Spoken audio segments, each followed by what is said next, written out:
Whoa! You ever played SAKTK before? Pretty intense game, isn't it?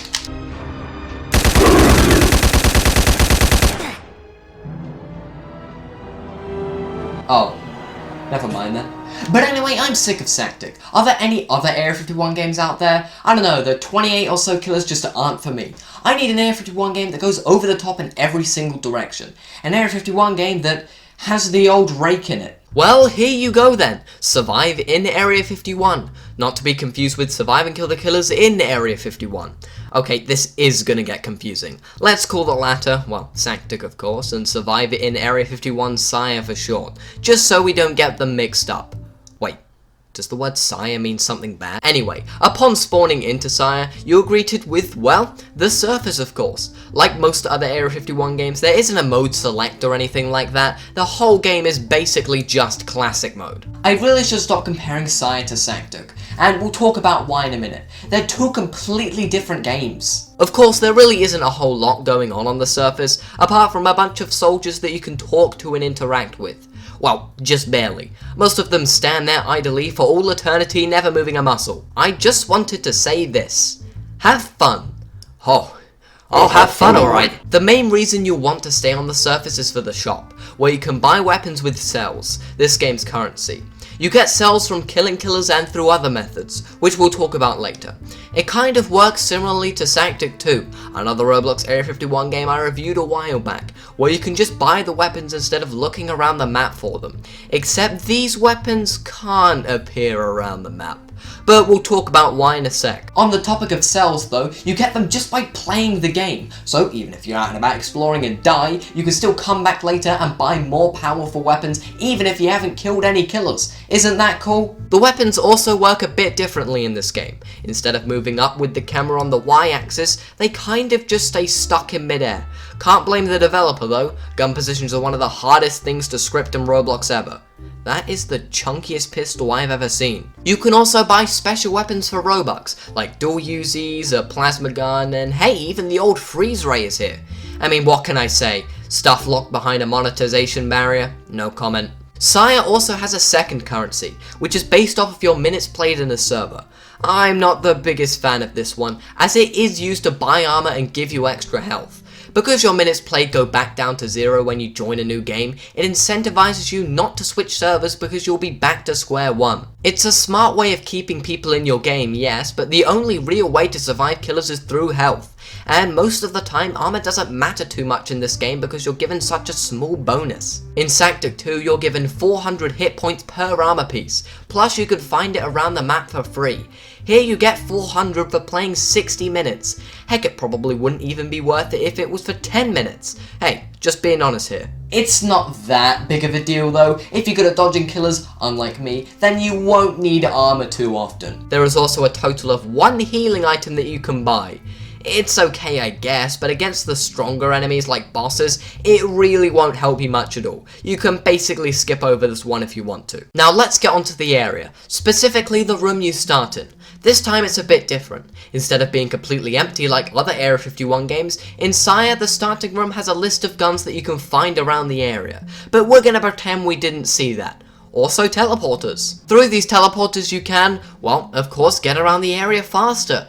I suppose, although one of them just teleports you back up to the surface, one teleports you to the mine shaft, and the final teleports you to the crafting room if you have over 9,999 cells. You really couldn't top that number off at 10,000, could you? The inconsistency is hurting my brain. Please stop. Anyway, sticking to the area for now, you may have noticed that it's a lot different to the average Area 51 game. It hasn't just been expanded, no, the entire location has been changed. This is actually really cool, and I can't think of another Area 51 game that's done something like this. It makes the area feel a lot more fresh for old players, who've seen the classic map so many times like me. Good change. Thank you, developer.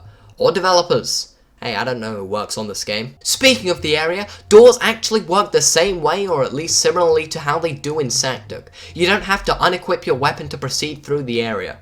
This is especially helpful when running from or attacking a killer while navigating through rooms. It allows you to multitask and perform multiple actions at once. Just a small little feature that really goes a long way. Now let's talk about the rooms themselves. Now Sire doesn't have as many rooms as other Area 51 games like SAKTK 2 or heck even the base game, but still enough to keep you interested. Like, there's a lot of content here. Most of the areas in Sire are divided up into their own sections. You have a creepypasta zone for all the creepypastas, of course, like Jeff the Killer, Eyeless Jack, Slenderman. Well, he's technically a movie killer now, but we don't talk about that. While you have more specific areas such as a robot zone for robots, because not all killers are equal apparently.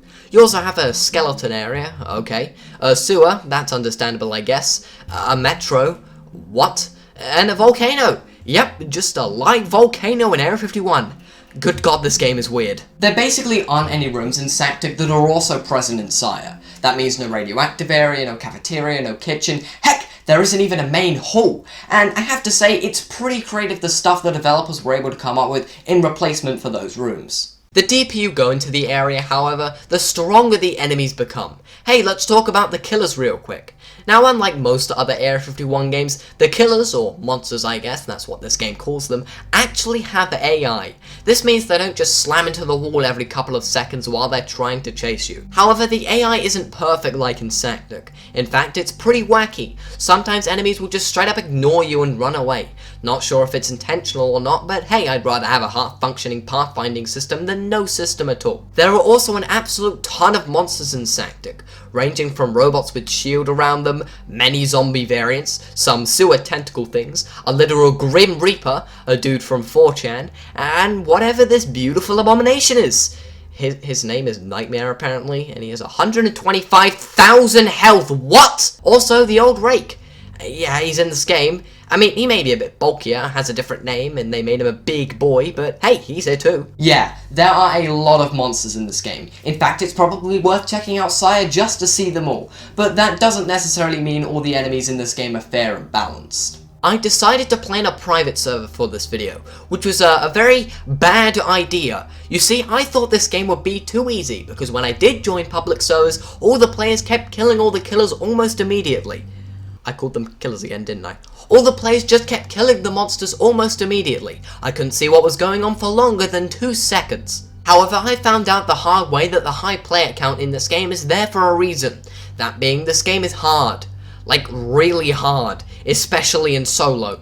Most enemies can kill an unarmed player in 1 or 2 hits. I'm not even over-exaggerating. Like, look at this. There was basically nothing I could do in this situation. The monster went past the door as it was being closed, was like 10 times faster than a zombie, and killed me instantly. It's him! It's the dude from the thumbnail! Yeah, I saw him like 2 times throughout the entire playthrough. And yeah, he's in black and white. I couldn't afford to print him out in colour, so...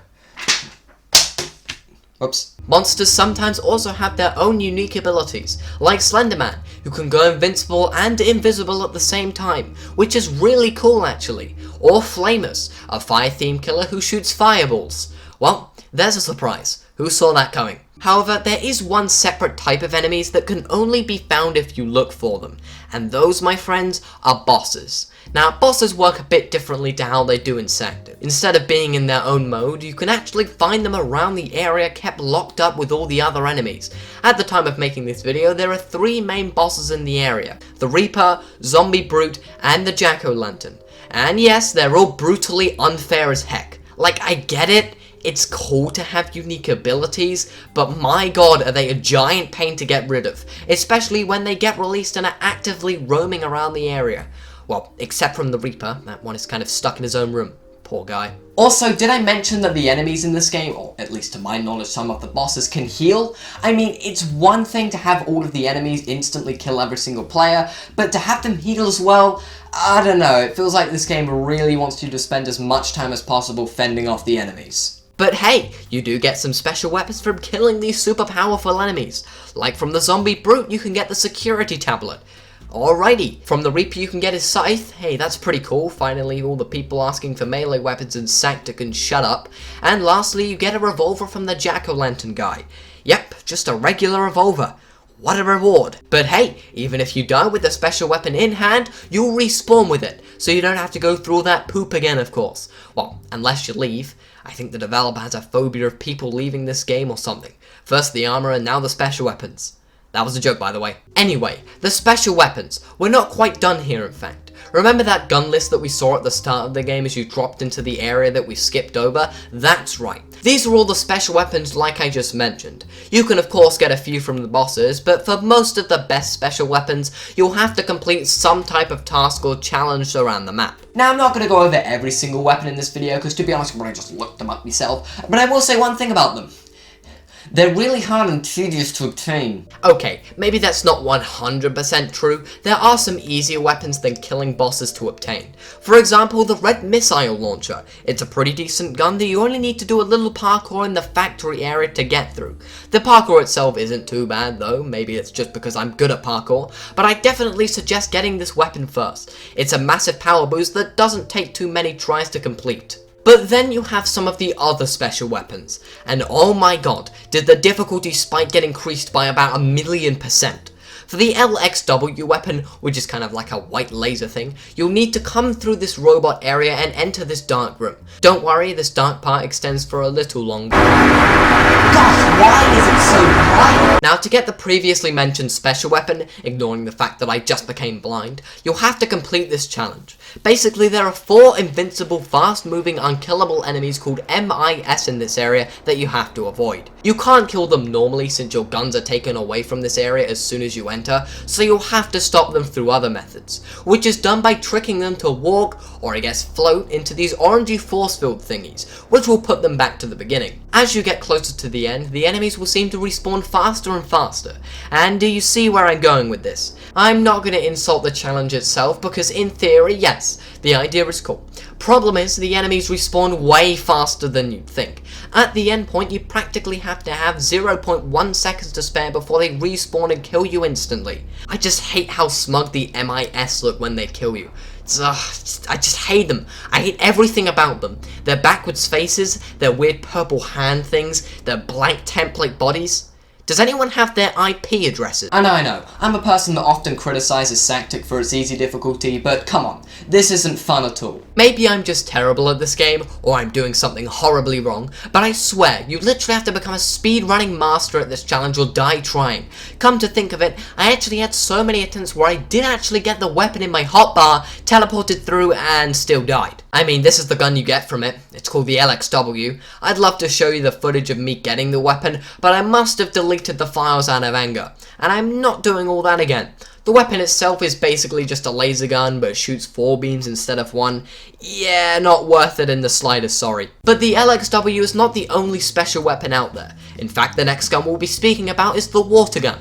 Yes, a water gun in Area 51. It's why the base is so secluded. The water gun's existence is one of the government's best kept secrets. All jokes aside, you get the water gun around the sewers area, an area that is pretty annoying to get to already, but you have to go past the old rake, so it's not that bad. But once you do get there, just go up a nearby elevator and you'll be at the skeleton room. And then after what? Does this look right? Does it? Be honest, seriously. And it's not just the skeletons that do this. Other enemies like in the mineshaft area, which we'll talk about in a second, do this as well, and it just looks weird. Obviously, this feature is here for a reason. You don't want enemies from one area running around and killing everyone instantly, just like the previously mentioned MIS killers. But why the skeletons? They barely do any damage at all. Oh wait, that's right, I almost forgot, it's part of a puzzle. Let's talk about that then. Compared to the other puzzles, I wouldn't say this one is as bad, but it kind of depends on what server you're in. Let me explain. Basically, to get access to the special weapon, the water gun, you'll need to turn 2 pumps which release the door at the end of the area. The problem is, yes there is another problem, the skeletons respawn way too quickly. I think this wouldn't be too much of a big deal like I said previously about the server differences, but my god, every time I tried to pull down the pump, 5 or so skeletons would just push me, ruin my alignment, and I'd have to start over. It's not stupidly unfair or impossible though, you just have to be in a public server with another person to kill the skeletons while one pulls down the pump. There are also some other weapons you can find in Sire, like the Vulcan from the volcano area, which I wasn't actually able to get in my playthrough, but I'm sure you can look them up yourself on YouTube, if you're able to get past the horrible dubstep intros, that is. But there is something that you can do with all of these weapons now you've wasted 6 hours of your life collecting them, and that is combining them. Yep, that's right. You can actually craft weapons in this game using the guns you get from the challenges. In my playthrough, I didn't actually get to craft any of the weapons, but from what I've heard, they're actually pretty useful and strong, although some of them are locked behind game passes. But let's talk about something I do like, and that is events. You may have noticed a status message at the top of this screen throughout this video counting down to something. Basically, every 3 minutes or so, a new event will occur with random changes to the map, ranging from opening all doors in the area, spawning a horde of zombies, and most commonly, opening a portal to another inaccessible area of Sire. Although the portal events are some of the most cancerous things I've ever experienced in my entire life, at least some events are manageable by any player. There's also mining in this game. Yeah, mining. If you don't want to kill killers to get cells, then you can just mine ores in the mineshaft area. Though to be honest, why did you come to this game if you didn't want to commit mass genocide? And it doesn't really matter because you're still going to be killing killers down there, so... But hey, that's Survive in Area 51. Now obviously I didn't go over absolutely everything, but I think you now have a general idea on what to expect from it. So, should you play Sire then? Well, it's a bit weird, and sure, some mechanics will make you want to rip your eyes out, but other than that, I think it's a pretty decent Area 51 game. I'll leave the game link in the description. Go play it. Hashtag not sponsored. So there, I reviewed your game. You'll let my family go now, right? Right?